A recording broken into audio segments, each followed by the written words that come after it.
Today's highlighted coin is the 2025 vaccine baby. The 18th century was accorded the discovery of the first vaccine. This monumental achievement was accomplished by the English physician Edward Jenner in 1798. He discovered a controlled method of intervention that triggered the immune system to use its own inner workings to better fight against deadly diseases. In practice, less proved to be more. This discovery started with Jenner's power of observation. He recognized that milkmaids who contracted cowpox, which is a mild disease, seemed to be immune to the deadly and dreaded smallpox disease. While deliberating on the reason why, he came up with a theory. Dr. Jenner put his theory into practice when he inoculated an 8-year-old boy, James Phipps, with cowpox pus. Jenner scratched the pus from a sore on milkmaid Sarah Nelm's body and inserted it into 2 small cuts on the boy's arm. The little boy got a mild case of cowpox but became immune to smallpox too. This discovery set the groundwork for the methodology required for men to discover more vaccines. It also began the development of the field of immunology. Since Dr. Jenner's discovery, millions of people have been saved from untold agony and death through the successful and continuing research to find more vaccines. The 19th century saw the number of vaccines rise precipitously. These discoveries included French chemist Louis Pasteur's vaccine for anthrax in 1881 and rabies in 1885.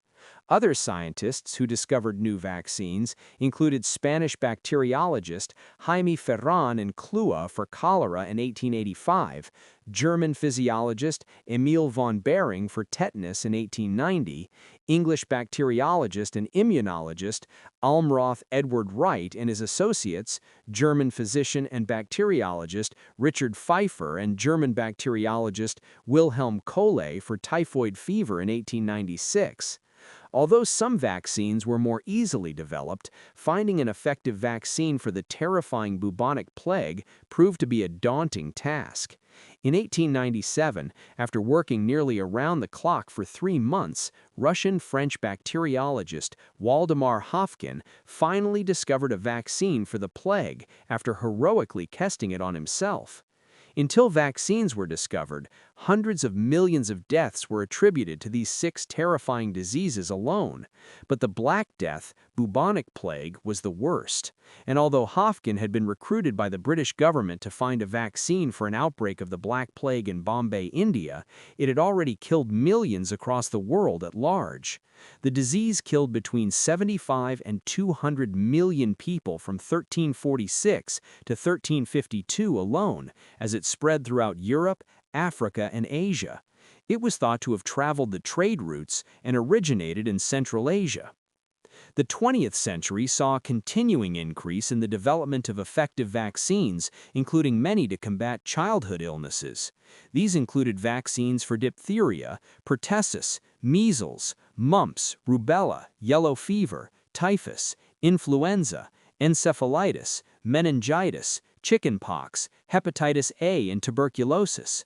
The most important of this wave of new vaccines was Dr. Jonas Salk's discovery of the polio vaccine in 1952.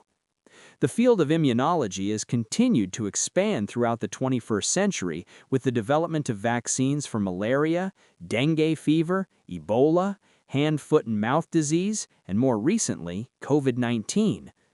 The speed at which the COVID-19 vaccine was developed and the fact that it is not truly a vaccine but rather gene therapy has caused a rash of unprecedented controversy between the pharmaceutical industry and the general public. Many people rightly question the draconian measures instituted during the COVID-19 pandemic. Many believe the vaccine was ineffective as boosters were routinely required. Many refuse to have their children vaccinated as it was shown that children were generally not in any danger of death from COVID-19. Recent research in Germany showed that the average age of people who died from COVID was 85 years old. To the average Joe on the street, who knows that the average life expectancy for a man in Germany is 80 years old, you couldn't blame him for concluding that getting COVID actually extends your life expectancy by 5 years. Much of the travail was centered on the fact that most new drugs take 12 years to get approvals from the FDA. The COVID vaccine took just 16 months.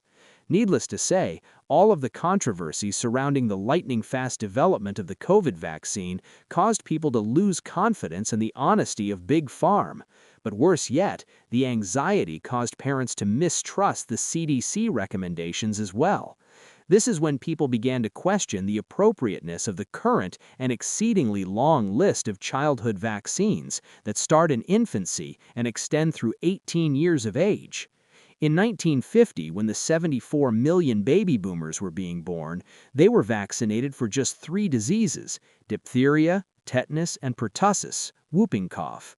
These were given in 5 doses.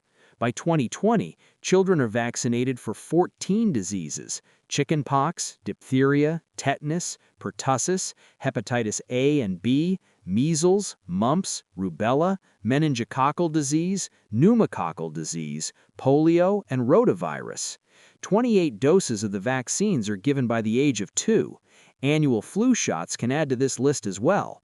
COVID-19 was required in 2020 but has now been dropped from the list of childhood vaccines.